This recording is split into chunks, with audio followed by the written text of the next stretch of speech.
বলে যাও, 7 সমুদ্রের মাঝখানে একটা সুন্দর দ্বীপ আছে, সেই দ্বীপেতে আমরা গিয়েছিলাম। সেখানে গিয়ে একদল পঙ্খিরাজ সাদা ডানাওয়ালা ঘোড়া দেখেছিলাম। ওই ঘোড়াগুলো আমার বড় পছন্দের। ওই ঘোড়াগুলোকে যে কোনো ভাবে ধরে নিয়ে আসো। এই কথা শুনে সমুদ্রের ওই সরদার জিন তার সাঙ্গপাঙ্গ নিয়ে সমুদ্রের ওই দ্বীপেতে গিয়ে পঙ্খিরাজ ডানাওয়ালা সাদা সুন্দর উড়ন্ত ঘোড়াগুলোকে ধরে সুলাইমান নবীর দরবারে হাজির করল। এ তরুণ যুবকেরা, হে আমার বন্ধুরা, শুনে রেখে দিন বাবা, জেনে রেখে দেন হে মুসলমান ভাইরা আমার, তরুণ যুবকেরা আমার, পিপিলিকার সরদার সেই সময় বলছেন, ইয়া আইয়ুহান নামলু উদখুলু মাসাকিনাকুম লা ইয়াহতিমান্নাকুম সুলাইমান, লা ইয়াহতিমান্নাকুম সুলাইমান ওয়াজুনুদুহু ওয়া হুম লা ইয়াশউরুন। জোরে হবে না? ইয়া আইয়ুহান নাম, হে পিপিলিকার দলেরা, উদখুলু মাসাকিনাকুম, তোমরা তোমাদের বাসায় ঢুকে পড়ো, তোমরা তোমাদের বাসার ভিতরে ঢুকে পড়ো। কারণ কি? কে শুনে রেখে দাও, জেনে রেখে দাও, লা ইয়াহতিমান্নাকুম সুলাইমান, কারণ পিছে ফেলবে তোমাদেরকে সুলাইমান, ওয়া জুনুদুহু, এবং তার সৈন্যরা, ওয়া হুম লা ইয়াশউরুন, না এই অবস্থায় তারা টেরও পারবে না, বুঝতে পারবে না, কারণ তারা না জেনে না বুঝতে পেরে তোমাদেরকে সবাই তারা পিছে ফেলবে, অর্থাৎ তোমরা তোমাদের বাসার ভিতরে ঢুকে পড়ো। এ তরুণ যুবকেরা, এই কথাটা আমার আল্লাহ তাআলা সুলাইমান নবীকে, পিপিলিকার সরদারের কথা আমার আল্লাহ তাকে শুনিয়ে দিলেন। সেই সুলাইমান নবী একটা সিংহাসন ছিল, সেই সিংহাসনে যখন বসতেন সুলাইমান নবী, সিংহাসনে বসে ভাই আমার তিনি নির্দেশ করতেন বাতাসকে, হে বাতাস আমার সিংহাসনকে উড়িয়ে নিয়ে চলো। বলার সঙ্গে সঙ্গে বাতাস সিংহাসনকে উড়িয়ে এক জায়গা থেকে অন্য জায়গায় নিয়ে যেত। এইভাবে সুলাইমান নবী সারা পৃথিবী রাজত্ব করতেন। হে তরুণ যুবকেরা, হে আমার বন্ধুরা, হে আমার মুরব্বিয়ানেরা, সুলাইমান নবী সারা পৃথিবীতে এইভাবে রাজত্ব করতেন, এক জায়গা থেকে অন্য জায়গায় চলে যেতেন।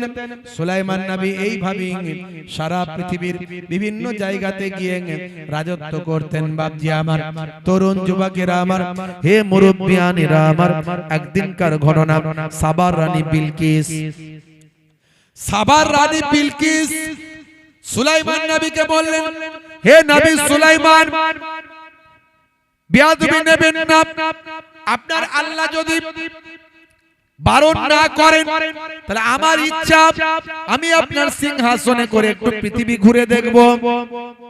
আপনি কি আমাকে একটু শেষ সুযোগটা দেবেন? আমি আপনার সিংহাসন করে একটু পৃথিবী উড়ে উড়ে ঘুরে দেখব। হযরত সুলাইমান নবী বললেন, ঠিক আছে সাবার রানী বিলকিস, আপনি আমার সিংহাসনে উঠবেন, আপনাকে আমি পৃথিবীর বিভিন্ন জায়গা ভ্রমণ করে দেখাবো। সঙ্গী সাথী সৈন্য সামন্ত নিয়ে হযরত সুলাইমান নবী সিংহাসনে উঠলেন, সেখানে সাবার রানী বিলকিস উঠলেন। ভাই আমার, হে তরুণ যুবকেরা, হে আমার মুরব্বিয়ানেরা, ভাই আমার দোস্ত আমার, বাতাসকে নির্দেশ করলেন সুলাইমান নবী, চলো সুন্দর কোন জায়গায় নিয়ে চলো। ভাই আমার, 7 সমুদ্রের মাঝখানে, 7 সমুদ্রের মাঝখানে একটা সুন্দর দ্বীপ, যে দ্বীপটা হলো মনোরম দ্বীপ, যেখানে আছে ঝর্ণা, যেখানে আছে পাহাড়, যেখানে আছে ভাই আমার ফরেস্ট জঙ্গল, যেখানে নদী বয়ে গিয়েছে, এরকম একটা মনোরম দ্বীপে গিয়ে ভাই আমার ওই সিংহাসন সেখানে গিয়ে নেমে গেল।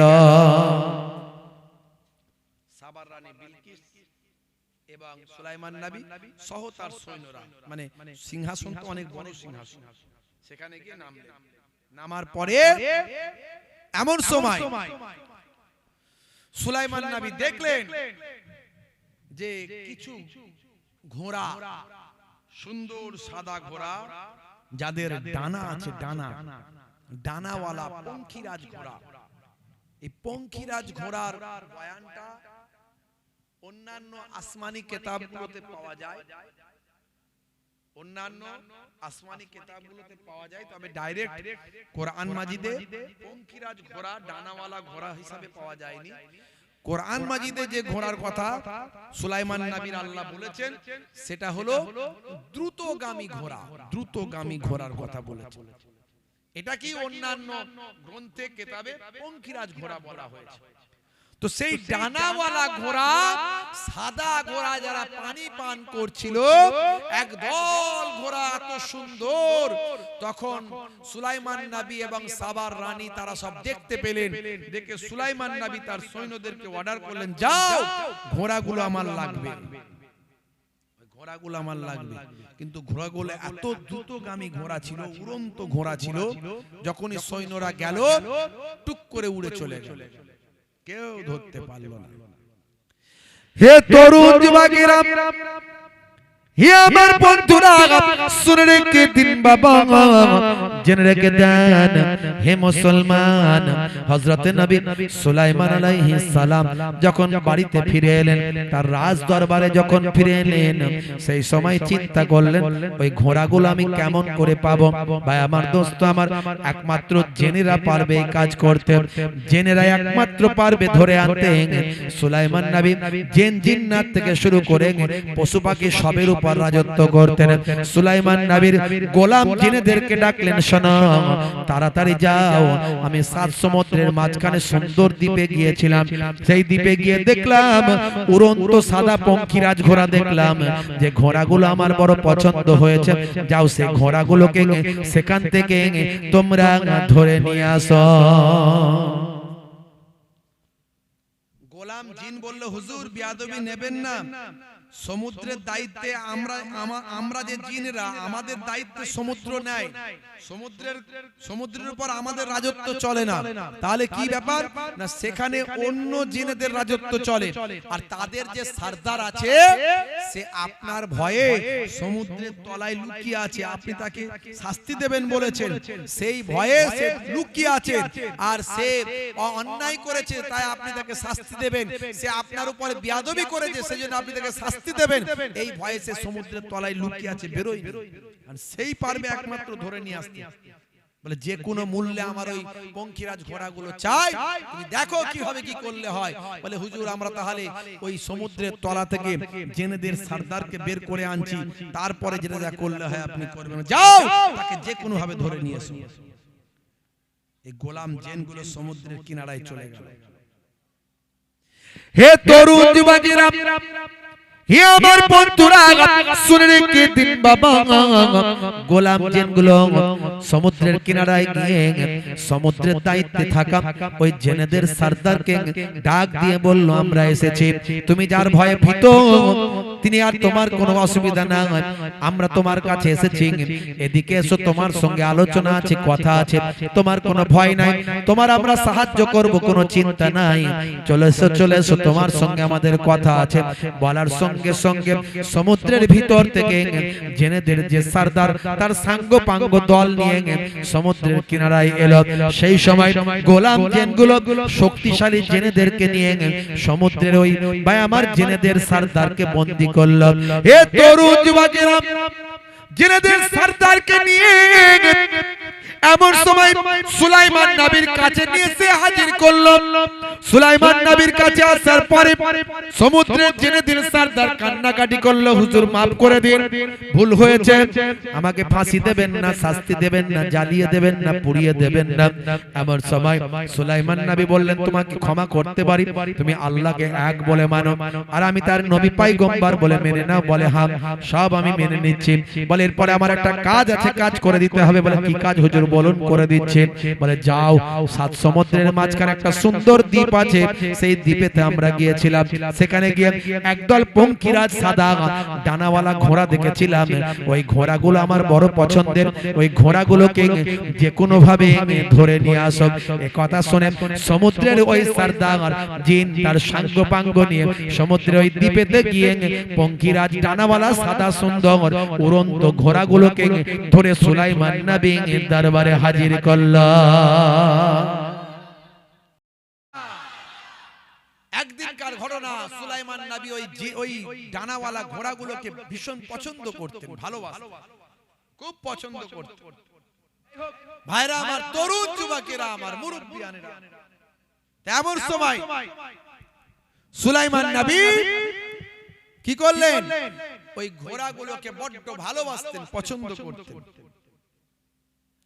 একদিন ঘোড়াগুলোকে আসরের সময় বিকালবেলা আদর করছেন, ডানাতে হাত বোলাচ্ছেন। এই বোলাতে বোলাতে হুজুরের আসরের নামাজটা, আজানটা হয়ে নামাজটা আসরের কাজা হয়ে গেছে, মানে নামাজটা পড়তে ভুলে গেছে। ঘোড়াগুলোর প্রেম ভালোবাসায় এতটাই হুজুর একটু মশগুল হয়ে গেছেন যে আসরের ওয়াক্ত টাইমটা পার হয়ে গিয়ে সূর্য অস্ত গেছে, অন্ধকার নেমে এসেছে, মানে সূর্য ডুবে গেছে। হে তরুণ যুবকেরা, হে আমার বন্ধুরা, শুনে রেখে দিন বাবা, আমার আল্লাহ কোরআন মাজিদে ঘটনাটা উল্লেখ করেছেন, দয়ার নবীকে জানিয়েছেন, উম্মতে মুহাম্মাদীকে জানিয়েছেন। হে দুনিয়ার মানুষ, শুনে রেখে দাও, দেখো সুলাইমান নবী নামাজ কিভাবে কাজা করেছিল। বুঝতে পারছেন নামাজের কথা বলতে গিয়ে ঘটনাটা বলছি। হ্যাঁ, সমস্ত নবীদের জামানায় নামাজ ছিল, আর আমাদের জামানাতেও নামাজ আছে। হ্যাঁ, এই যে আমরা নামাজ পড়ি, এই আজান দিয়ে আজান, এই আজানে 12টা লাইন আছে, 12টা লাইন, তার মানে 12 মাস নামাজ। আজানে 12টা লাইন আছে, তার মানে 12 মাস নামাজ। আজানে 50টা শব্দ আছে, আজানে 50টা শব্দ আছে, তার মানে 50টা শব্দ আছে। এই জন্যই যে আপনি 5 ওয়াক্ত নামাজ পড়লে 50 ওয়াক্তের সওয়াব। জোরে হবে না? আজানে 17টা অক্ষর আছে, সব আজানটাকে নিয়ে অক্ষর যদি হিসাব করেন, টোটাল অক্ষর, এক একটা অক্ষর মিলিয়ে 17টা অক্ষর দিয়ে টোটাল আজান। এই 17টা অক্ষর, তার মানে ভাইরা আমার, তরুণ যুবকেরা আমার, ফরজ হচ্ছে, নামাজের ফরজ হচ্ছে 17 রাকাত, সব মিলিয়ে 17। আপনি হিসাব করুন, ফজরের 2, জোহরের 4, আসরের 4, মাগরিবের 3, তাহলে 8 আর 2 10 দিনে 13, আর ইশার 4, 13 আর 4 কত হলো? 17। দেখেছেন আজানকে নামাজ দিয়ে কিভাবে সাজানো আছে। ভাইরা আমার, সেই নামাজ মুসলমানের ছেলে নামাজ পড়ে না, মুয়াজ্জিন যখন আযান দেয় হাইয়া আলাস সালাত, মুসলমানের ছেলে বলে তাড়াতাড়ি মসজিদ তলা থেকে পালাম। কেন রে ভাই? বলে মুয়াজ্জিন আযান দিয়েছে, তাই মসজিদ তলা থেকে পালাই, গিয়ে একটু ফ্রি ফায়ারটা খেলি ভাই, পাবজিটা খেলি, ক্যারামটা চালাই, তাসটা পিটিং। হে তরুণ যুবকেরা, আল্লাহ বলেছিলেন যদি কামিয়াবি পেতে চাস, যদি সাকসেসফুল হতে চাস, তাহলে নামাজে গিয়ে ঠিকঠাক দাঁড়িয়ে যাস। যদি সাকসেসফুল হতে চাও তাহলে নামাজে গিয়ে দাঁড়াও, যদি কামিয়াবি হতে চাও সিজদায় গিয়ে জানাও। খালি নাই নাই বললে হবে না, আল্লাহকে জানাও, আল্লাহকে জানানোর জায়গায় গিয়ে জানাও, তবে তো কাজ হবে। 15টা দিন 20টা দিন ঠিকঠাক নামাজটা পড়ুন, দেখবেন ফায়দা হচ্ছে কিনা। আজ থেকে প্রতিজ্ঞা করুন, নামাজ ছাড়লে হবে।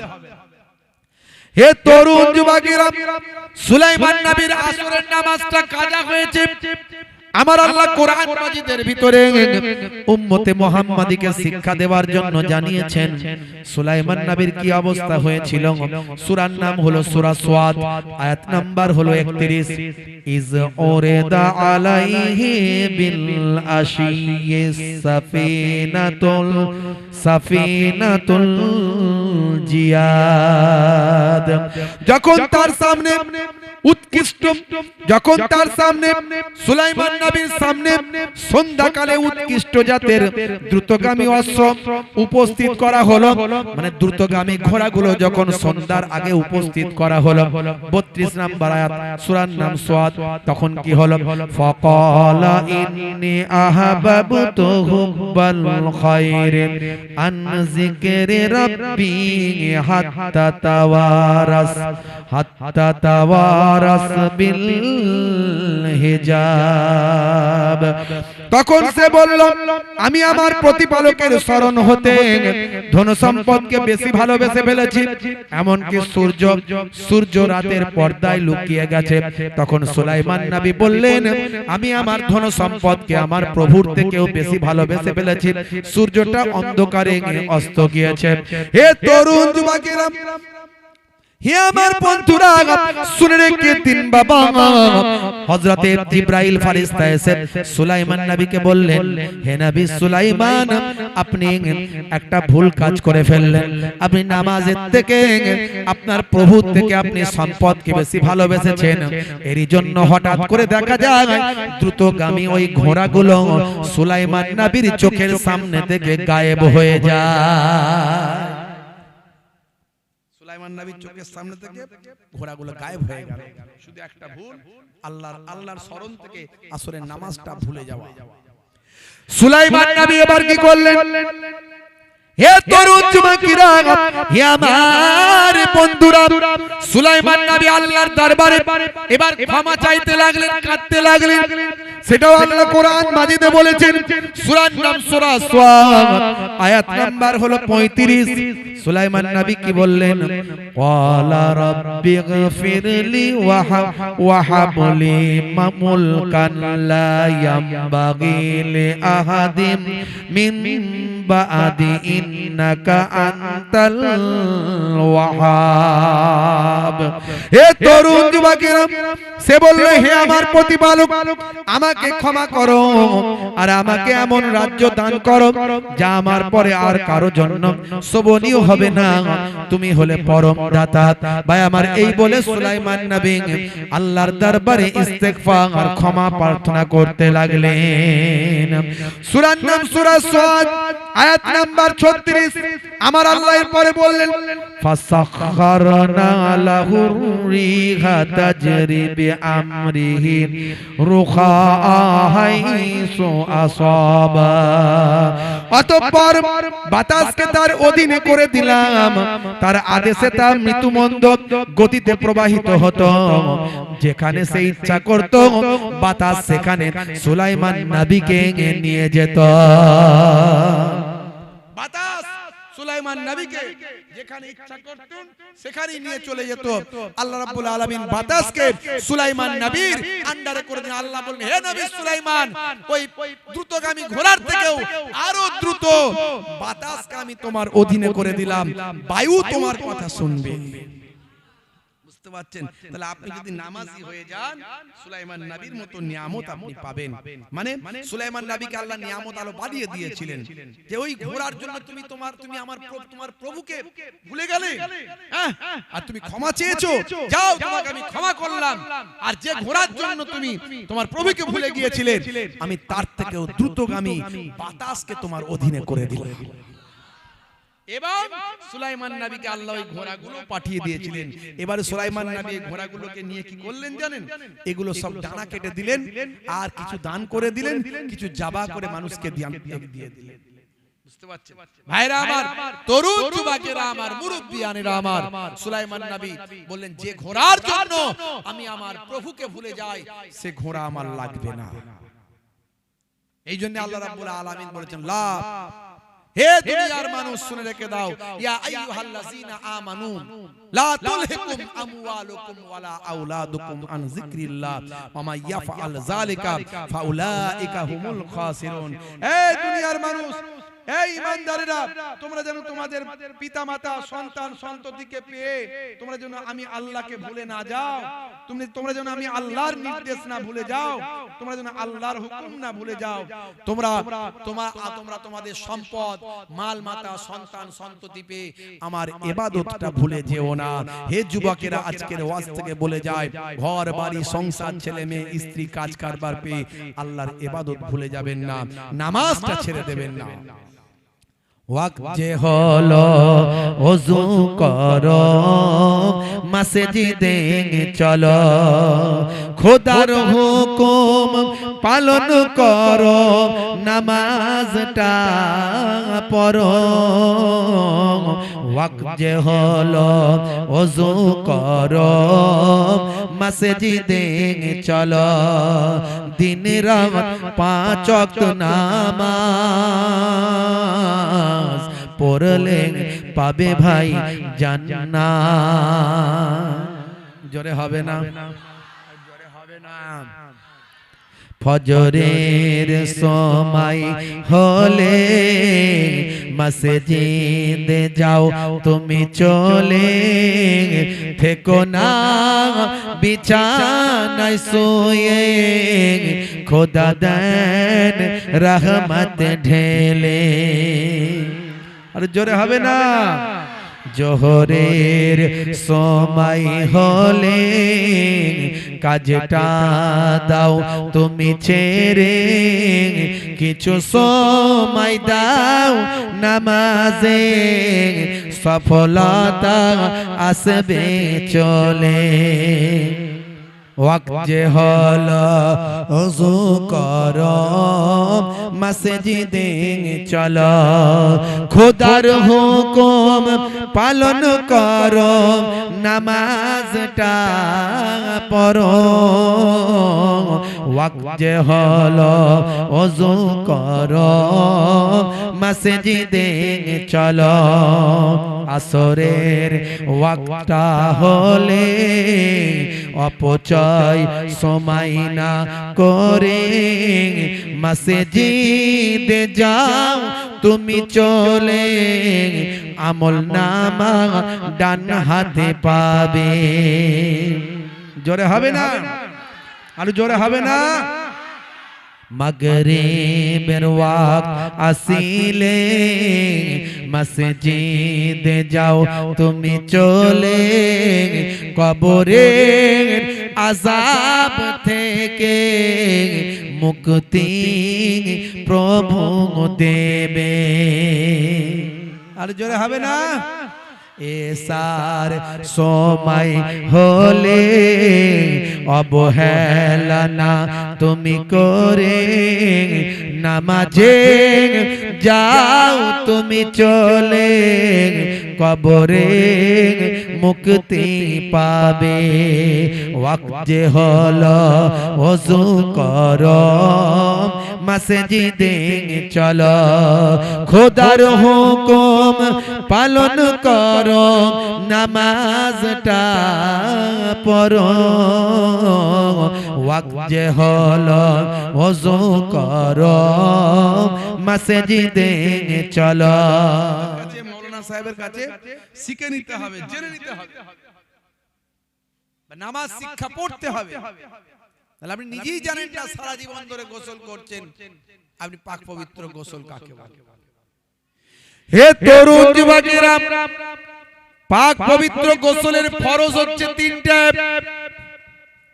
একটা হলো নাকের নরম অংশ পর্যন্ত পানি পৌঁছাতে হবে আপনি যখন গোসল করবেন নাকের ভিতরে পানি ঢোকাতে হবে 2 নাম্বার হলো গলার নরম অংশ পর্যন্ত গার্গেল করে গলার ভিতরে পানি পৌঁছাতে হবে আর 3 নাম্বার হলো সারা শরীরটা মাথার চুল থেকে পায়ের নখ পর্যন্ত কোথাও শুকানো এক চুলও শুকানো থাকা চলবে না সমস্ত শরীরটা ভালো করে ধৌত করতে হবে এই গোসলের ফরজ হলো 3টে যুবকেরা মনে রাখবেন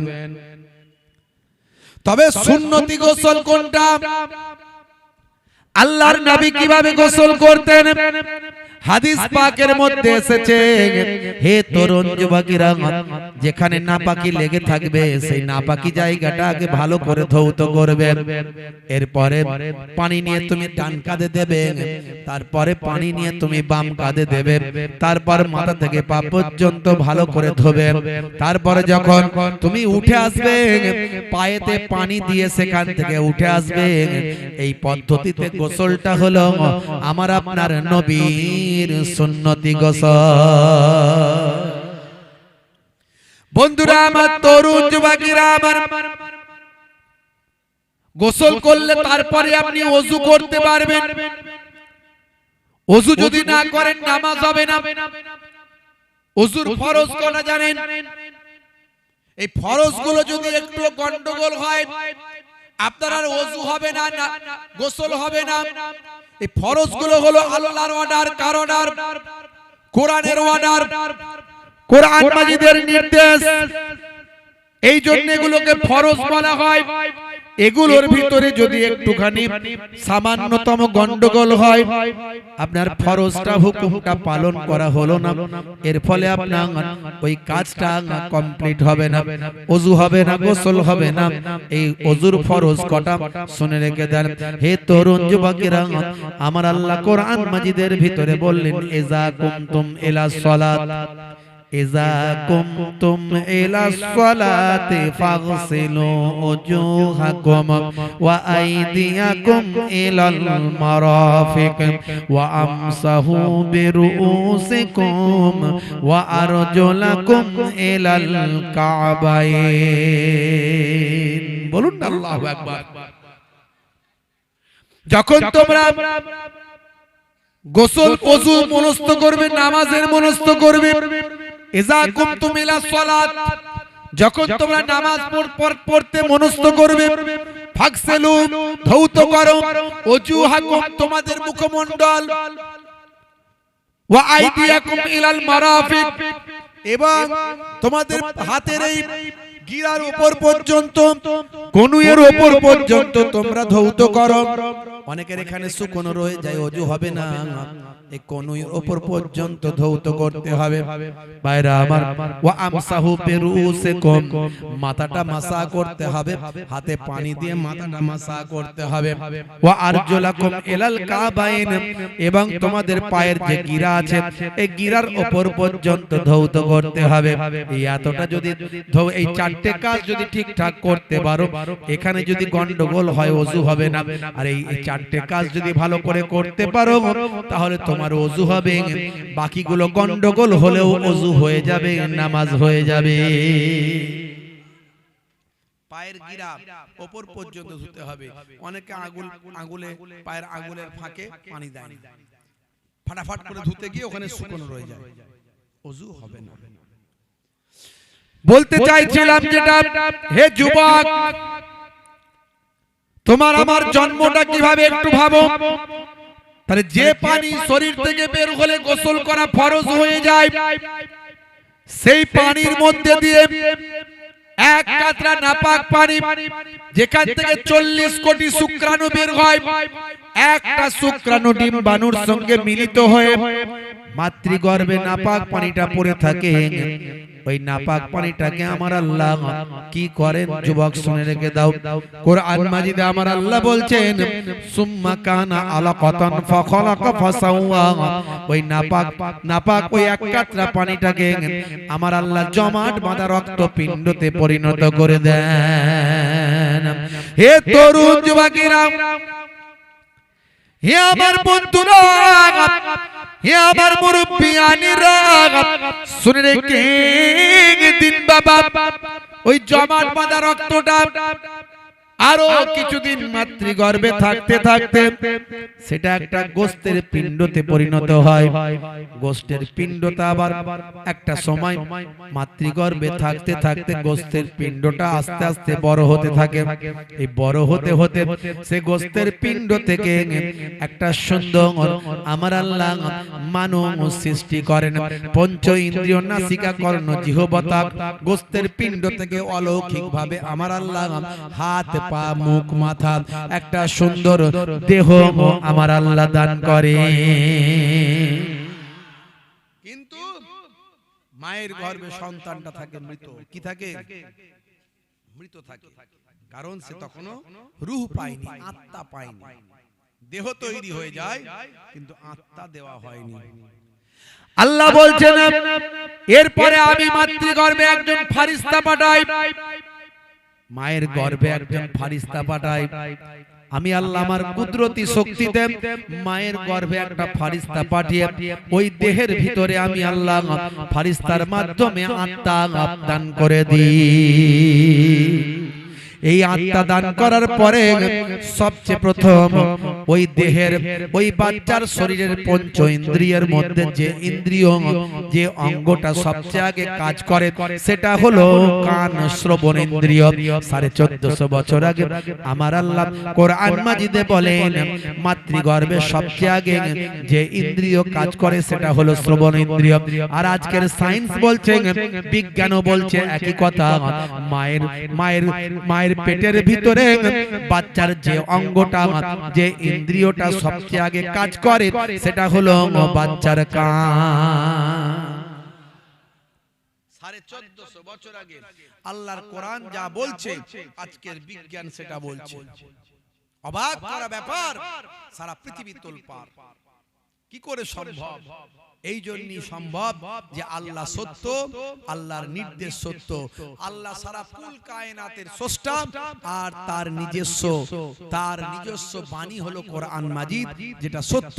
তাই সারা পৃথিবীতে মিলে যায়। আল্লাহ কোরআনে যেটা বলেন 1450 বছর আগে যে সময় কোনো প্যাথোলজি ছিল না, যে সময় কোনো স্টেথোস্কোপ ছিল না, মাইক্রোস্কোপ ছিল না, ব্যারোমিটার থার্মোমিটার ছিল না, কোন রকম এক্সরে মেশিন ছিল না, ইকোকার্ডিওগ্রাফি কিছু ছিল না, যে সময় নাসা ছিল না, ইসরো ছিল না, কোনো গবেষণা কেন্দ্র ছিল না। অথচ আল্লাহর কোরআন যা বলেছে আজকের বিজ্ঞানীদের গবেষণায় সব মিলে যায়। যদি বলেন আরো কয়েকটা নমুনা দেন, বেশি নমুনার দরকার নাই।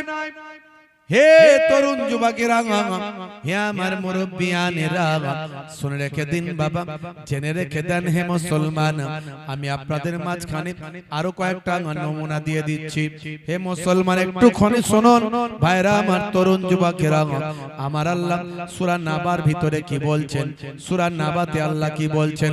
সূরা নাবার 8 নাম্বার আয়াত থেকে যদি আপনি পড়েন আপনি পাবেন। আমার আল্লাহ বলছেন ওয়া খালাকনাকুম আজওয়াজা। 9 নাম্বার আয়াতে বলছেন ওয়াজআলনা নাওমাকুম সুবাতা ওয়াজআলনাল লাইলা লিবাসা ওয়াজআলনান নাহারা মাআশা ওয়া বানাইনা ফাওকাকুম সাবআন শিদাদা। জোরে হবে না? জোরে হবে না? হে তরুণ যুবকেরা, আমার আল্লাহ সূরা নাবাতে বলেন 8 নাম্বার আয়াত থেকে ওয়া খালাকনাকুম আজওয়াজা, আমি আল্লাহ তোমাদেরকে জোড়ায় জোড়ায় সৃষ্টি করেছি। আল্লাহ বলছেন আমি তোমাদেরকে জোড়ায় জোড়ায় সৃষ্টি করেছি। তারপর 9 নাম্বার আয়াতে আল্লাহ বলছেন ওয়া খালাকনাকুম ওয়া জাআলনা নাওমাকুম সুবাতা, আমি তোমাদের জন্য নিদকে ঘুমকে বিশ্রামের বানিয়েছি। তারপর 9 নাম্বার 10 নাম্বার আয়াতে বলছেন ওয়া জাআলনাল লাইলা লিবাসা, আমি আল্লাহ তোমাদের জন্য রাতকে পোশাক বানিয়েছি। রাতকে আল্লাহ কি করেছেন? পোশাক। পোশাক কি হয়? শরীরের সঙ্গে লেগে থাকে। আল্লাহ বলছেন রাতটাকে তোমাদের জন্য পোশাক বানিয়েছি, মানে শরীরের সঙ্গে লাগিয়ে রাখো। তার মানে এই কথার ব্যাখ্যা কি? রাতের বেলা অন্ধকারে থাকো, রাতের বেলা অন্ধকারে থাকো। এটাকে আরো সুন্দর করে ক্লিয়ার করে আপনারা আমার নবী বলে দিয়েছেন হাদিস পাকের মধ্যে, সহিহুল বুখারী, বুখারী শরীফের হাদিস কত নাম্বার? 5624 নাম্বার হাদিস। হযরতে আন জাবির আন্না রাসূলুল্লাহ সাল্লাল্লাহু আলাইহি ওয়াসাল্লাম ক্বালা আতফিউল মাসাবিহা ইযা রাকাতুম। হে তরুণ যুবকেরা, আল্লাহর নবী সুন্দর করে বলে দিয়েছেন যখন তোমরা ঘুমাতে যাবে তখন তোমরা আলোটা লাইটটা বন্ধ করে দাও। ওখানে আল্লাহ বললেন রাতের বেলা তোমাদের রাতটা তোমাদের জন্য পোশাক বানিয়েছি। তার মানে পোশাক যেমন শরীরের সঙ্গে লাগানো থাকে, রাতের অন্ধকারটাকে শরীরে লাগিয়ে রাখো। তার মানে তোমরা রাতের বেলা অন্ধকারে থাকো। আরো ক্লিয়ার করে আমার নবী ব্যাখ্যা করেছেন। এই জন্য কোরআনের ব্যাখ্যা হলো হাদিস। কোরআনের ডিসকাস ব্যাখ্যা হলো হাদিস, আর আমার নবী হলেন জীবন্ত কোরআন। আল্লাহর নবী আরো ক্লিয়ার বললেন, যখন তোমরা ডাইরেক্ট বললেন নবী, যখন তোমরা ঘুমাবে আলোটা নিভিয়ে দাও। বুঝতে পারছো? অনেক ছেলেরা আলো নিভাতে পারে না, ভয় পায়, বলে হুজুর আলো নিভিয়ে অন্ধকারে যদি ঘুমায় তখন লাল নীল স্বপ্ন দেখি, আর মনে হয় যত রাজ্যের জিন ভূত যা যা ধরতে আসছে, যত জিন ভূত যা যা ধরতে আসছে। আর কেন হবে না? পেচ্ছাপ করে পানি নেয় না, নামাজ পড়ে না, তো জিন ভূত ধরবে না, কি করবে? কথা ঠিক না ভুল? তো পেচ্ছাপ করে পানি নেয় না, না পাকা অবস্থায় শুয়ে আছে। তো এমনি তো গেছো ভূত, বড় ভূত, মোটা ভূত, হ্যাঁ সরু ভূত, পানিতে ভূত, সব ভূত দেখতে পাবে রাতের বেলা। আসলে ভূত বলতে কিছু নাই, যা আছে জিন, যা আছে কি জিন আছে, ভূত বলতে কিছু নাই। আর জিন যদি ধরে একজনের শরীর 10 জনের ক্ষমতা হয়ে যাবে, কারণ জিনেদের শক্তি অনেক বেশি। বুঝতে পারছো? অনেক লোক আছে বলে হুজুর মেনে কি হবে, হুজুর দরকার নেই, পীর দরকার নেই, পীর আবার কি, ওলি আবার কি? ও পীর ওলি আল্লাহ মানা চলবে না, জায়েজ নয়, বেদাত, হারাম, অমুক তমুক। আবার যখন জিন ধরে তখন বলে হুজুরদের কাছে নিয়ে যা, আমাদের কাছে নিয়ে আসিস না, ফুফা দিতে পারবো না, ওদের জিনকে ভয় লাগে বড্ড। বুঝতে পারছেন? তো আমাদের ওখানে একজন খবর বললো আমাদের কাছে, আগে দাদাজান পীরনগরী হুজুরের কাছে প্রচুর মানুষ যেত, এখন আব্বাজান হরিণখোলা হুজুর কেবলার কাছে আসে, আম্মাজানের কাছেও মেয়েরা সব আসে, মেয়েদের ব্যাপারগুলো আম্মাজানই সবাই করে। তো বলছে হুজুর আমাদের ওখানে একজন মৌলী সাহেব আছে, সে বলে সব হুজুর টুজুর পীর টির মানা যাবে না, ওলি আল্লাহ মানা যাবে না, ওসব মানা যাবে না, ওসব চলবে না, ওইসব।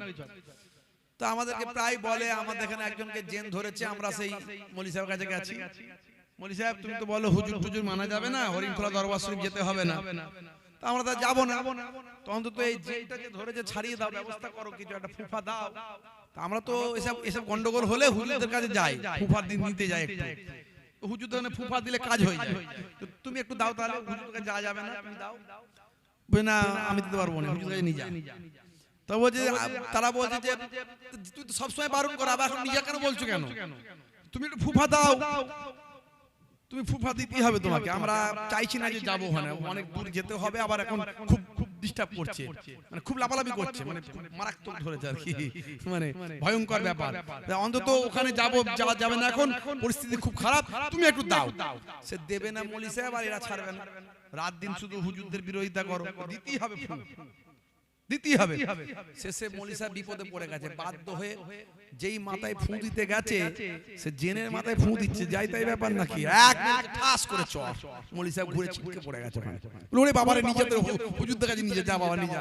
হ্যাঁ, তো বলছি বাবা মৌলী সাহেব এতদিন ধরে বারণ করতে, হুজুরদের কাছে নিয়ে যাবি না, আর দেখলে তো হুজুরদের কাছে না নিয়ে কি হলো, চটটা খেলে, তো চটটা খেলে, বুঝতে পারছেন ভাইরা আমার। তো যাই হোক, তো এই জিনের শরীর, একজনের শরীর 10 জনের ক্ষমতা হয়ে যায়, যাকে জিন ধরে। জিনেদের বয়ান অনেক আছে, সেদিকে আমি যাব না।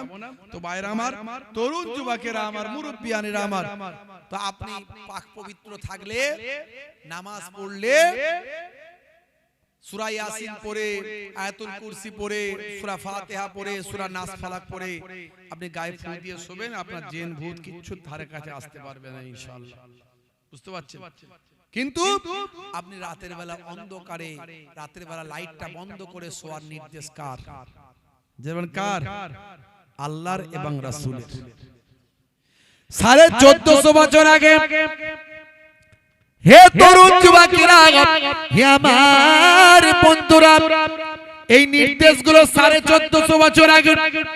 আজকের যুগে বিজ্ঞানের গবেষণা হলো, 1450 বছর আগে কোনো বৈজ্ঞানিক গবেষণা ছিল না, কোন রকম কোন ভাই আমার নাসা ইসরো ছিল না, কোন প্যাথোলজি ছিল না, কোন মাইক্রোস্কোপ, স্টেথোস্কোপ, ব্যারোমিটার, থার্মোমিটার ছিল না। আজকের যুগে বিজ্ঞানের গবেষণায় তারা প্রমাণ করল, নবী যেটা বলেছেন ঠিক বলেছেন। তার কারণ হলো মাথা থেকে মানুষের 5 ধরনের, কম বেশি 5 ধরনের হরমোন তৈরি হয়।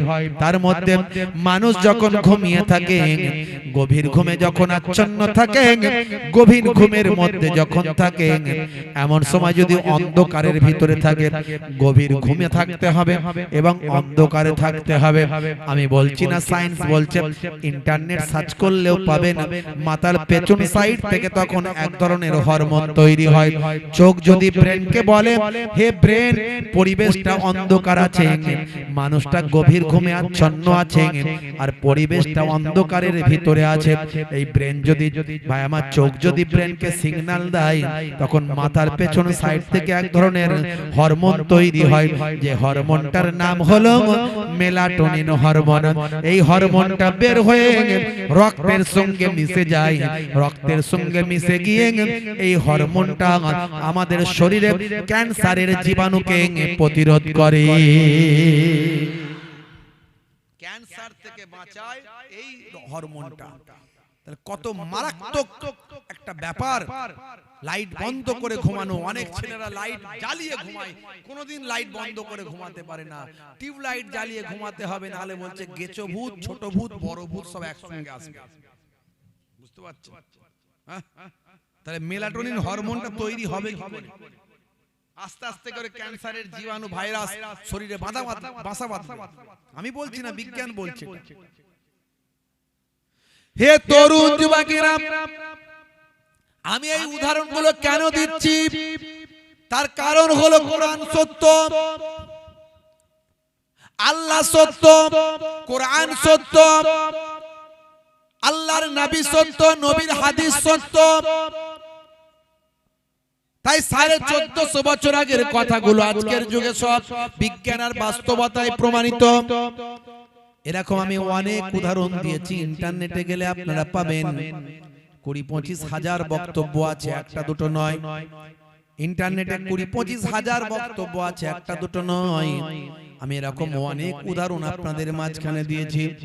হে তরুণ যুবকেরা, তাই আপনাদেরকে বলবো, যদি আল্লাহকে সত্য বলে মানেন, আল্লাহর কোরআনকে সত্য বলে মানেন, নবীর হাদিসকে সত্য বলে মানেন, দয়ার নবীকে যদি সত্য বলে মানেন, তাহলে আমাদের কিছু করণীয় কাজ আছে না নাই? করতে হবে না? হবে না? তাহলে আমাদেরকে আজ থেকে প্রতিজ্ঞা করতে হবে, আল্লাহর নির্দেশ মানবো, দয়ার নবীর নির্দেশ মানবো, নবীর ফলোয়ার্স হব, তা না হয়ে মুসলমানের ছেলে শাহরুখ খানের ফলোয়ার্স। কথা ঠিক না ভুল? তাদের মতো চুলের ছাঁট, মাথার এদিকটা চেচে ফাঁকা, এদিকটা ফাঁকা, এদিক থেকে চুলগুলোকে নিয়ে এসে উপর দিকে ঢাকা, আবার পেছনটা নিয়ে এসে গোল করে পাকা। কিরে ভাই, বলছে এটা শাহরুখ খানের নিউ ভার্সন। তাই নিউ ভার্সন, শাহরুখ খানের নিউ ভার্সন দেখেছি। মাথার এই দিক থেকে চুলগুলোকে নিয়ে এখানে খোপা করে মেয়েদের মতো বেঁধে দিয়েছে, বুঝতে পারছো? তাতে আবার কালারিং করেছে, তাতে আবার কালারিং করেছে। কাকাতুয়ার মাথায় ঝুটি, খ্যাঁকশিয়ালি পালায় ছুটি, গরু বাছুর দাঁড়িয়ে আছে, ঘুঘু পাখি ডাকছে গাছে। মুসলমানের ছেলে শাহরুখ খান সলেমান খানের ভক্ত হয়েছে, নবীর ভক্তের খাতা থেকে নামটা কেটে বাদ দিয়ে দিয়েছে। রাগ করবেন না বাপ, আজ মারা গেলে কাল 2 দিন 3 দিন পরে কেউ খবর রাখবে না। গোর গোর সওয়াল, গোর গোর জবাব। হে তরুণ যুবকেরা, হে আমার বন্ধুরা, শুনে রেখে দিন বাবা, জেনে রেখে দেন, আমাকে আপনাকে আল্লাহর নির্দেশ, রাসূলের নির্দেশ, সুন্নাত গুলো মানতে হবে। এর জন্য আমার আল্লাহ কোরআন মাজিদের মধ্যে বলছেন, হে দুনিয়ার মানুষ শুনে রেখে দাও, মা খলাকতুল জিন্না ওয়াল ইনসা ইল্লা লিয়াবুদুন, আমি জিন জাতি এবং মনুষ্য জাতিকে আমার ইবাদতের জন্য সৃষ্টি করেছি। ইবাদত হবে কার? জোরে বলেন কার? ইবাদত করব কার? আল্লাহর। ইবাদত মানে শুধু নামাজ নয়, নামাজ হলো ইবাদতের সবচেয়ে বড় ইবাদত। রোজা বড় ইবাদত, হজ যাকাত এই দুটো ধনীদের জন্য, গরিবদের জন্য নয়। গরিবরা হজ যাকাত না করেও এই সওয়াবটা পাবে, ধনীরা হজ যাকাত দিয়ে যে সওয়াব পাবে, গরিবরা হজ যাকাত না করেও সেই সওয়াবের ভাই আমার অধিকারী হবে। অর্থাৎ গরিবরা হজ যাকাত না করেও একজন ধনী আর একজন গরিব যদি সামঞ্জস্য ভাই আমার সমান সমান ইবাদত করে, ওই গরিবটা ধনী ব্যক্তির 500 বছর আগে গরিবটা জান্নাতে যাবে। আপনি আপনার ইনকাম কম, আপনার জন্য হজ যাকাত ফরজ নয়, কিন্তু আপনার ইনকাম আছে অনেক, আপনি হজে ফাঁকি মারছেন। আপনার কবে হজ ফরজ হয়েছে আপনি হজে যাচ্ছেন না? বলছে হুজুর হজ করে এলে তো মেনে চলতে হবে না, তার মানে এখন আমি হজে যাব না, 2 নম্বরই জালি ধান্দাবাজ চিটিংবাজি করব, আর হজ করে এলে তো আমার এই চিটিংবাজি ধান্দাবাজি চিটিংবাজি জোচ্চুরি বন্ধ হয়ে যাবে, মেনে চলতে হবে, তাই হজে যেতে পারছি না। সর্বনাশ। বুঝতে পারছেন? যাকাত কোন কোন ব্যক্তি 5 লাখ 10 লাখ টাকা যাকাত পড়ে, 50,000 টাকার কষ্ট মষ্ট করে লুঙ্গি কিনে,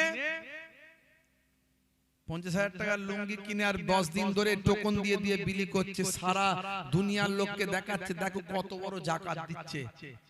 10 লাখ টাকা যাকাত পড়বে, কয়েক কোটি টাকার মালিক, 10 লাখ টাকা যাকাত পড়বে, দিচ্ছে 50,000 টাকা। কত টাকা বাঁচালো? 9.5 লাখ টাকা বাঁচিয়ে দিল। এই যে যাকাতে ফাঁকিটা দিল, দেখতে পেল কে? অত সহজ নয়। আপনার ওই 10 লাখ টাকা যাকাত পড়েছিল, আপনি 20টা 30টা ফ্যামিলিকে ভাগ করে দিয়ে তাদেরকে ছোট ছোট দোকান করে দিতে পারতেন। যে গরিব মানুষগুলো দিন আনে দিন খায় চলে না, তাদেরকে দোকান করে দিতে পারতেন। আপনার প্রতিবেশী আত্মীয় নিয়ারেস্ট কাছের লোক যদি এরকম 30টা 20টা লোককে আপনি ভাগ করে দিয়ে করে দিতে পারতেন, আর তাদের কাছে প্রতিজ্ঞা নিতেন হালাল পথে ব্যবসা করবি, আর তুই যখন ব্যবসায় উন্নতি হবে তোর, তুইও যাকাত দিবি। দিবি কি দিবি না? বলে হ্যাঁ দেবো। তাহলে 30টা লোককে সে ধনী বানাতে পারতো, এবং সেই লোকগুলো একদিন যাকাত দেনেওয়ালা হয়ে যেত। সমাজে গরিব থাকবে? ইসলাম যদি মেনে চলতাম আমরা, সমাজে গরিব থাকতো না, কিন্তু মেনে চলি না। হে তরুণ যুবকেরা, হে আমার বন্ধুরা, শুনে রেখে দিন বাবা, জেনে রেখে দেন হে মুসলমান। তাহলে ধনী মানুষদের জন্য হজ আর যাকাত, কলেমা, নামাজ, রোজা, হজ আর যাকাত, এই 5টা জিনিস ভালো করে মেইনটেইন করতে হবে। 1 নাম্বার হলো কলেমা মানে ঈমান, তারপর নামাজ, তারপর রোজা, তারপর হজ যাকাত। ভাই আমার এই 5টা জিনিস। আর গরিবদের জন্য 2টো বাদ দিয়ে কলেমা, নামাজ, রোজা মানে ঈমান, ঈমানের পরে ইবাদত। তার মধ্যে ইবাদতগুলোর মধ্যে 2টো সবচেয়ে বড় ইবাদত হলো নামাজ আর রোজা, মনে রাখবেন। হে তরুণ যুবকেরা, আল্লাহ বললেন আমি তোমাদের ইবাদতের জন্য পাঠিয়েছি। ইবাদত মানে আমরা জানি নামাজ, রোজা, হজ, যাকাত, কিন্তু শুধু তাই নয়, ইবাদত মানে আল্লাহ বললেন বান্দা শুধু ইবাদতের জন্যই আমি তোমাদের সৃষ্টি করেছি, অন্য কোন উদ্দেশ্যে আমি তোমাদের সৃষ্টি করি না। মা খালাকতুল জিন্না ওয়াল ইনসা ইল্লা লিয়াবুদুন, জিন জাতি মনুষ্য জাতিকে আমার ইবাদত করার জন্যই পাঠিয়েছি। শুধু ইবাদত মানে নামাজ, রোজা, হজ, যাকাত নয়। ইবাদত মানে কিভাবে খাবেন, কিভাবে শোবেন, কিভাবে হাঁটবেন, কিভাবে কথা বলবেন, যা কিছু আপনি দিনরাত করেন সবটাই আপনাকে নবিয়ানা তরিকায় করতে হবে, আর সবটাই আপনার ইবাদত বলে গণ্য হবে। চুলটা রাখবেন, চুলটা রাখবেন, ওটাও নবিয়ানা তরিকায় রাখুন। চুল রাখার মধ্যেও সওয়াব আছে। মাথাটা আঁচড়াবেন, কাঙ্গি করবেন, ডান দিক থেকে মাথাটা আঁচড়ানো শুরু করুন। আমার নবী ডান দিক থেকে আঁচড়াতেন, ডান দিক থেকে মাথাটা আঁচড়ানো শুরু করুন। মাথা আঁচড়ালেও সওয়াব আছে। এটাকে আমরা জানতাম যে মাথা আঁচড়ালে সওয়াব। পিতামাতার চেহারার দিকে ভক্তি ভালোবাসা শ্রদ্ধার নজরে যদি একবার তাকান, এটা আমার আব্বাজানের চেহারা, এটা আমার আম্মা জান, এটা আমার আব্বা জান, এইভাবে যদি ভক্তি শ্রদ্ধার সঙ্গে তাকান, ফিকুল্লে নাজারাতিন, নবী বলেন প্রত্যেকটা দেখার বিনিময়ে, দৃষ্টির বিনিময়ে এক একটা কবুল করা নফল হজের সওয়াব আল্লাহ নামাজ আমলে। ঘরে বসে বসে নফল হজ পাচ্ছেন, বাপ মায়ের চেহারার দিকে তাকালে, বাপ যতই খারাপ হোক, মা যতই খারাপ হোক, তার জবাব তারা দেবে, তুমি তোমার জবাব দেবে, তুমি তোমার কাজটা করে যাও। বাপের সঙ্গে ঝগড়া করেছো, আজই গিয়ে বাপের পায়ে ধরে ক্ষমা চাও। তোমার বাপ সে তোমার আব্বা, তার ওসিলায় তুমি জন্ম পেয়েছো, দুনিয়া দেখেছো, সেই বাপ মাকে রাজি করো। হুমা জান্নাতুকা ওয়া নারুকা, তোমাদের বাপ মা হলো জান্নাত, তোমাদের বাপ মা হলো জাহান্নাম। ইযহাব ফাআকরিমহা ফাইন্নাল জান্নাতা তাহতা রিজলাইহা, যাও তোমার মায়ের সম্মান করো, কারণ তোমার মায়ের পায়ের তলায় তোমার জান্নাত। জোরে হবে না? আর জোরে হবে না? মায়ের তুলনা পৃথিবীর জমিনে হয়নি আর হবে না। আহারে মায়ের কি ইজ্জত নবী দিয়েছেন, মায়ের কি ইজ্জত আল্লাহ দিয়েছেন। যে মা কত কষ্ট করে আপনাকে আমাকে গর্ভে ধারণ করে বড় করেছেন, সেই মা, মায়ের সম্মান আপনাকে আমাকে করতে হবে। মায়ের পায়ের তলায় সন্তানের জান্নাত। হে দুনিয়ার বৌমারা, স্বামীর দেখাশোনা করবেন, স্বামীর ওপরে মাতব্বরি করবেন না, স্বামীকে কষ্ট দেবেন না, স্বামীর কথার অবাধ্য হবেন না। আল্লাহর নবী বলেছেন, দুনিয়াতে যদি কাউকে সিজদা করার অনুমতি দিতাম, তাহলে দুনিয়ার স্ত্রীদের বলতাম তোমরা তোমাদের স্বামীর পায়ে সিজদা করো। অনেক মহিলাদের এই কথাটা শুনে রাগ হবে, তাহলে আমাদের কোনো সম্মান নাই, আমাদের কোনো ইজ্জত নাই, আমাদের স্বামীদেরই যত সম্মান, স্বামীদেরই যত ইজ্জত। না, ভুল ব্যাখ্যা করবেন না। একজন বলছে, হুজুর তাহলে তো ইসলামে নারীদের সম্মানই দেওয়া হয়নি, নারীদের ইজ্জত নষ্ট করা হয়েছে। আমি মানে ওই লাইনটা শুধু বুঝলেন, পরের লাইনটা বুঝলেন না। পরের লাইনটা কি? না, পরের লাইনে বলা হয়েছে, হে দুনিয়ার ছেলেরা, তোমাদের তোমাদের তোমাদের মায়ের পায়ের তলায় তোমাদের জান্নাত। ইযহাব ফাআকরিমহা ফাইন্নাল জান্নাতা তাহতা রিজলাইহা, যাও তোমার মায়ের সম্মান করো, কারণ তোমার মায়ের পায়ের তলায় তোমার জান্নাত। ইসলাম মানলে কাউকে ছোট করা হয় না। মাটা পুরুষ না নারী? বলছে নারী। তাহলে নারীদের সম্মান নষ্ট হলো কোথায়? ইসলামে যেটা যা দেওয়ার প্রয়োজন, প্রাপ্য, তাকে সেটাই দেওয়া হয়েছে। ইসলামটা বোঝার চেষ্টা করতে হবে, ইসলাম ধর্মটা মানার চেষ্টা করতে হবে। সেই মায়েদের আল্লাহ কত ইজ্জত দিয়েছে, মায়েদেরকে আল্লাহ কত সম্মান দিয়েছে। মা হলো আমার হৃদয়ের আলো, জননীর মুখ দেখে মন করে ভালো। মায়ের আঁচলেতে কত মুখ মুছেছি, যখনই মুখে হাতে নোংরা দেখেছি। মা আমার কান্নায় বিচলিত হয়ে যায়, সন্তানের চোখে পানি বুকটা ফেটে যায়। মায়ের কদমেতে জান্নাত জানো কি, সেই কদমে তুমি চুম্বন করো কি। আরো কত সম্মান মায়ের জানো কি, জানলে জীবনে তুমি তা মানো কি। একটু ভাঙাচোরা একটু কবিতা মাঝে মাঝে একটু লিখে ফেলি আর কি। মায়ের কত সম্মান। জি হ্যাঁ, জননী মায়ের স্মৃতি আজ বুকে বয়ে যায়, কষ্টের দিনগুলো আজ মনে পড়ে যায়।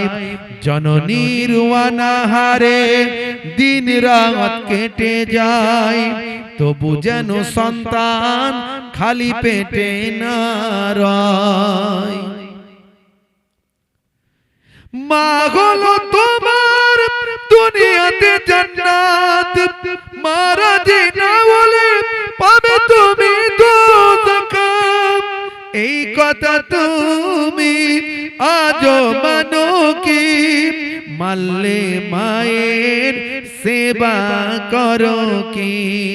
এটা হলো আল্লাহর নির্দেশ জানো কি?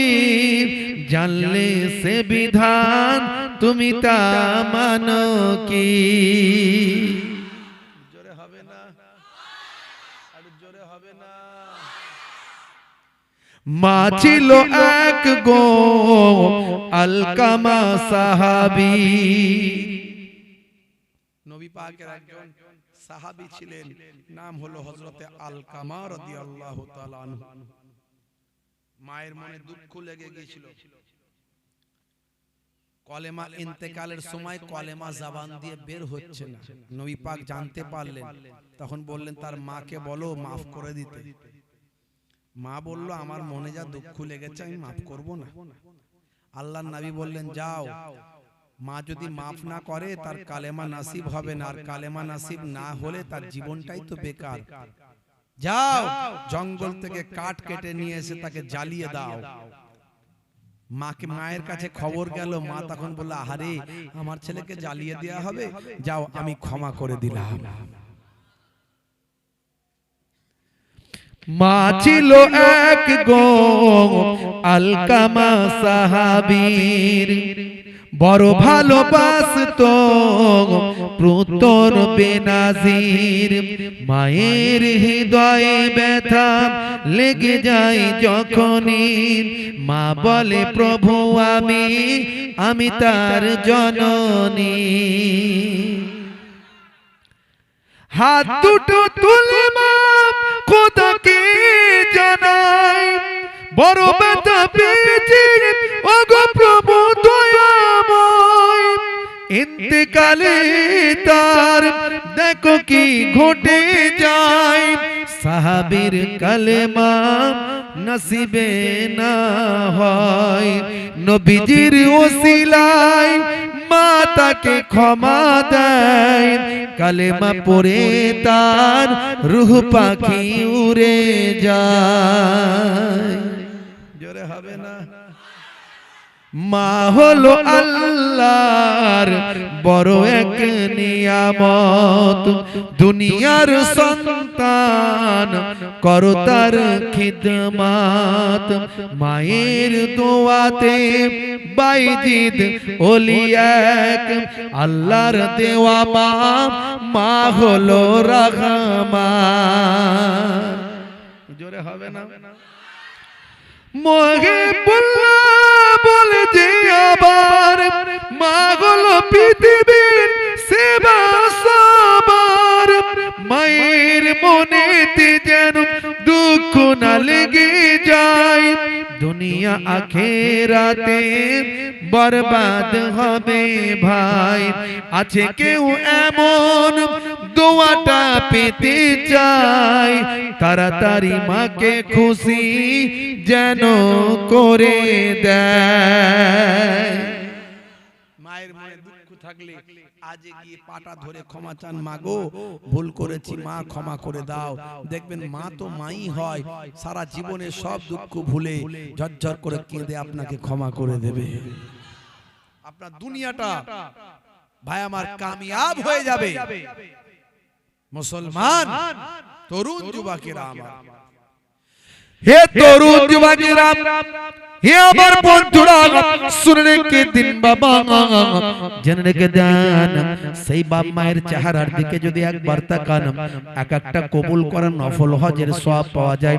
মনে রাখবেন বাবা, স্ত্রীর সঙ্গে ছোট ছোট কাজগুলো যদি আপনি করেন, স্ত্রীর সঙ্গে সহযোগিতা যদি আপনি করেন, স্ত্রীর সঙ্গে কাজটা সুন্নতের সওয়াব হয়। মাঝে মাঝে স্ত্রীর সঙ্গে ছোট ছোট কাজগুলো সহযোগিতা করলেন, রান্নায় সহযোগিতা মাঝে মাঝে একটু হয়তো ঝাড়ুটা দিয়ে দিলেন ঘরটা, বলে হুজুর এই সব কাজগুলো কি না করলে হতো না? না, এই সব কাজ করতে হবে, কারণ আজকাল দিনকাল খুব খারাপ যাচ্ছে। কেন খারাপ যাচ্ছে? বলে হুজুর বেশিরভাগ ঘরেতেই শুধু ঝগড়া, স্বামী স্ত্রী ঝগড়া।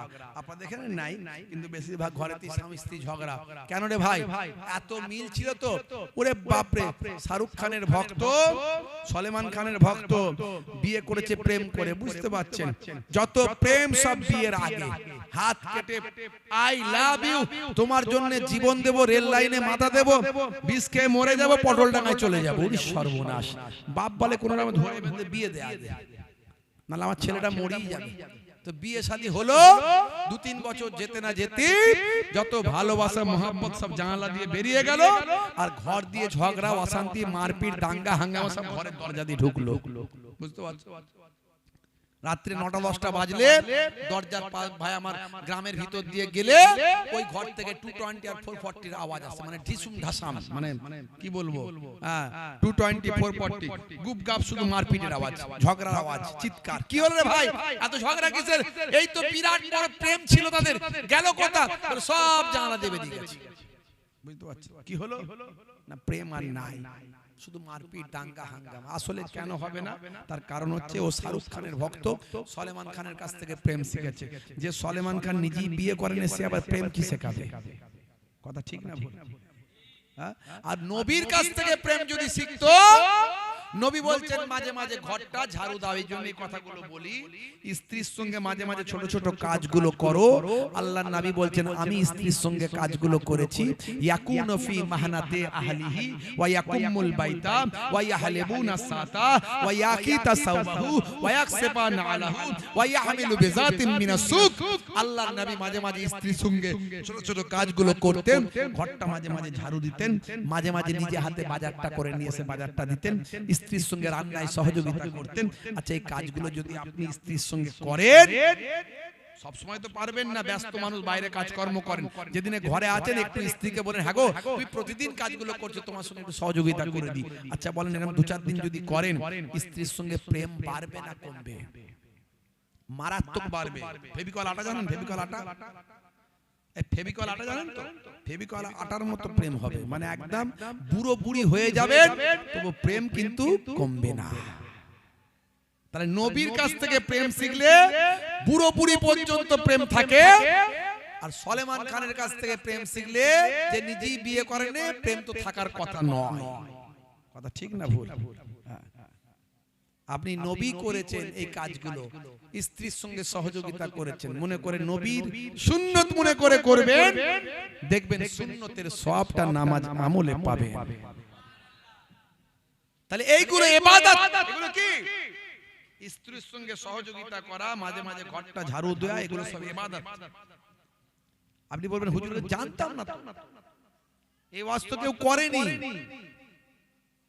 এই জন্যই এই ওয়াজগুলো করি, জীবনটা বদলে যাবে।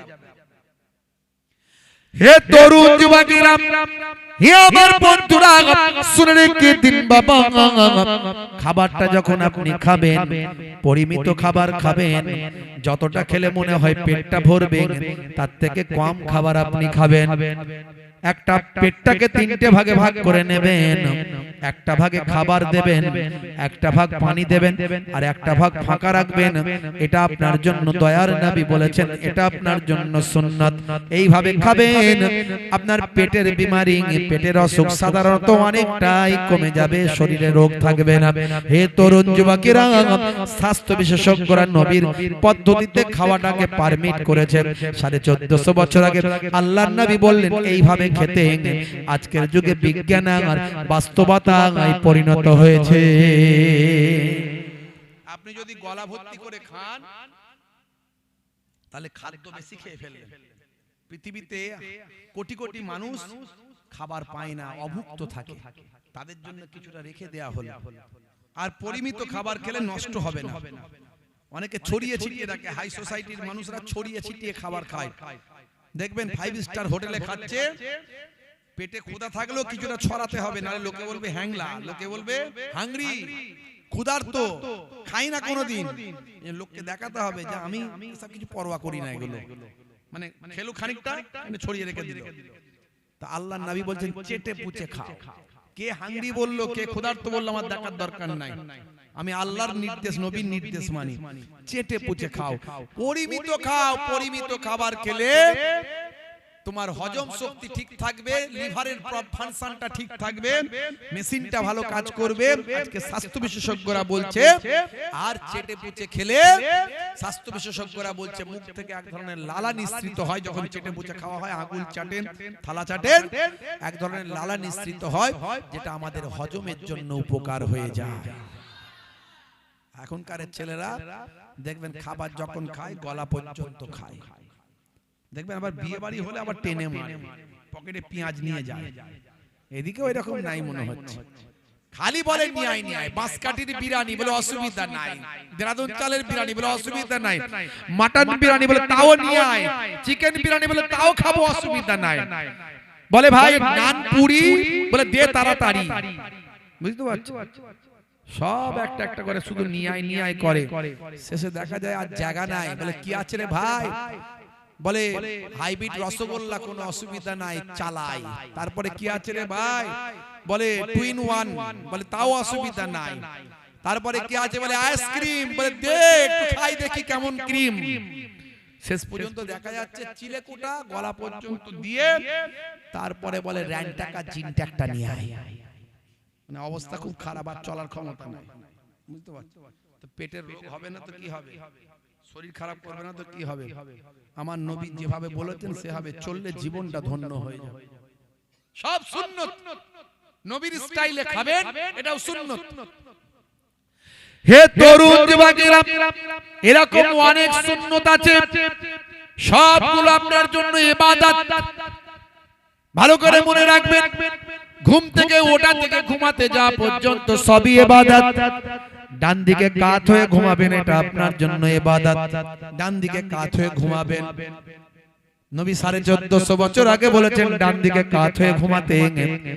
আমাদের যে নার্ভাস সিস্টেম, যে নার্ভের সিস্টেমটা আছে, আপনি এক সপ্তাহ যদি ডান দিকে কাত হয়ে ঘুমানো অভ্যাস করেন, আপনার শরীরটা অটোমেটিক যখন বিছানায় পড়বে, নার্ভ আপনাকে ডান দিকে ঘুরিয়ে দেবে। হে তরুণ যুবকেরা, ডান দিকে ঘুমালে বাম দিকে থাকে হার্ট। স্বাস্থ্য বিশেষজ্ঞরা বলছেন হার্টের কাজ হলো ব্লাডকে পাম্পিং করে শরীরের বিভিন্ন অর্গানগুলোতে সাপ্লাই দেওয়া। বাম দিকে যদি কেউ কাত হয়ে ঘুমায়, হার্টের উপর প্রেসার পড়লে ভাই আমার ব্লাড পাম্পিং করে সাপ্লাই দিতে সমস্যা হতে পারে, এটা স্বাস্থ্যের জন্য ক্ষতি হতে পারে, হার্টের জন্য প্রেসার পড়তে পারে, ব্লাড সার্কুলেশন বন্ধ হতে পারে, প্যারালাইজড হতে পারে। নবী যেটা শিখিয়েছেন সেটা আপনার আমার জন্য সুন্দর পদ্ধতি। নবী যেটা শিখিয়েছেন সেটা বিজ্ঞান আর বাস্তবতায় প্রমাণিত হয়। ইসলাম সত্য, নবী সত্য, কোরআন সত্য, আল্লাহ সত্য। সমস্ত ইবাদত গুলো, তবে মনে রাখবেন সবচেয়ে বড় ইবাদত হলো নামাজ। সেই নামাজ ছাড়বেন না। আফজালুল ইবাদাতে ইবাদাতুস সালাত, সবচেয়ে বড় ইবাদত হলো নামাজ। সেই নামাজ ছাড়বেন না। নামাজে কোনো রকম ছাড় নাই, নামাজে কোনো রকম ক্ষমা নাই। নামাজ যদি আপনি ছেড়ে দেন, আপনি জান্নাতে যেতে পারবেন না। দিনে রাতে 24 ঘন্টায় নামাজ পড়তে 5 ওয়াক্ত 1 ঘন্টা সময় লাগে। 1 ঘন্টা যদি নামাজে দেন, আপনার 23 ঘন্টা সাকসেসফুল করবেন কে? 23 ঘন্টাকে সাকসেসফুল করে দেবেন কে? আল্লাহ। নামাজে ছাড় নাই। সমস্ত নবীদের জামানায় নামাজ ছিল। হযরত নবী সুলাইমান আলাইহিস সালাম, হে তরুণ যুবকেরা, হে আমার বন্ধুরা, সুলাইমান আলাইহিস সালাম মস্ত বড় একজন পয়গম্বর ছিলেন। আমার আল্লাহ বললেন, হে নবী সুলাইমান, তোমাকে আমি দুটোর মধ্যে একটা দেব, বলো তুমি কি নেবে? হয় তোমাকে আমি রাজ্য দেব, না হলে তোমাকে আমি বিদ্যা দেব। হয় তুমি বিদ্যা পাবে, না হলে তুমি রাজ্য পাবে। এই দুটোর মধ্যে কোনটা তুমি নেবে? হযরত নবী সুলাইমান আলাইহিস সালাম বুদ্ধিমান ছিলেন, বড় আল্লাহর মাহবুব বান্দা ছিলেন, বড় বিচক্ষণ ছিলেন। সেই সময় হযরত সুলাইমান আলাইহিস সালাম আল্লাহর দরবারে বললেন, আল্লাহ, আমি যদি রাজ্য নিই, লোকে আমাকে বাদশা বলবে, আমার কথায় উঠবে আর বসবে, আমার সম্মান করবে। কিন্তু আমি যদি বিদ্যা না জানি, আমি যদি ইলম না জানি, আমি আমার প্রভু, আমার রব, আমার আল্লাহকে আমি তো চিনতে পারবো না। তাই আমাকে রাজ্য লাগবে না, আমার রাজ্য দিতে হবে না, আমার রাজ্যের প্রয়োজন নাই। আমাকে তার পরিবর্তে আপনি ইলম বিদ্যা দান করো। আমার আল্লাহ খুশি হয়ে গেলেন সুলাইমান নবীর উপরে এই অ্যানসারটা পেয়ে। বললেন, হে নবী সুলাইমান, আমি আপনার কথায় খুশি হলাম, হয়ে আপনাকে দুটোই দান করে দিলাম। এমন রাজ্য দেব, এমন বাদশাহী দেব যে আমি পৃথিবীতে, আপনি সারা পৃথিবীতে রাজত্ব করতে পারবেন। সারা পৃথিবীতে জিন, পশু, পাখি, মানুষ সবের উপর রাজত্ব করবেন। হাওয়া, বাতাস সবকিছুর আপনার কন্ট্রোলে থাকবে। আর এমন আপনাকে আমি ইলম দান করলাম, এমন বিদ্যা দিলাম যে বিদ্যায় আপনি শুধু মানুষের ভাষা নয়, এক জায়গার মানুষ অন্য জায়গার মানুষের ভাষা বোঝে না, কি বোঝে না, কিন্তু আমি আপনাকে এমন ইলম দান করব যে ইলমে আপনি সমস্ত মানুষ শুধু নয়, পশু, পাখি, জীব জন্তু সবাইয়ের ভাষা বুঝতে পারবেন। সূরা নামল, কোরআন মাজিদের একটা সূরা আছে সূরা নামল। সেই সূরা নামলের 18 নম্বর আয়াতে আপনি যদি যান, এখানে আল্লাহ রাব্বুল আলামিন সুলাইমান নবীর কথা উল্লেখ করেছেন যে সুলাইমান নবী কি ভাই আমার, তরুণ যুবকেরা আমার, মুরব্বিয়ানেরা আমার, মুসলমান, সুলাইমান নবী সেই সময় তার সৈন্যদেরকে নিয়ে, তার সৈন্য সামন্তদেরকে নিয়ে যখন সুলাইমান নবী যাচ্ছিলেন, তখন ভাই আমার সুলাইমান নবী যখন ওই পৌঁছালেন কোথায় ভাই আমার, এক জায়গায় তার সৈন্য সামন্ত নিয়ে যখন নামবেন, তখন পিপিলিকার যে সর্দার, সে তার দলকে, তার পিঁপড়েদেরকে কি বলছে, পিপিলিকাদেরকে কি বলছে সুলাইমান নবীর সম্পর্কে, সেটা সূরা নামলের 18 নম্বর আয়াতে আল্লাহ বলছেন।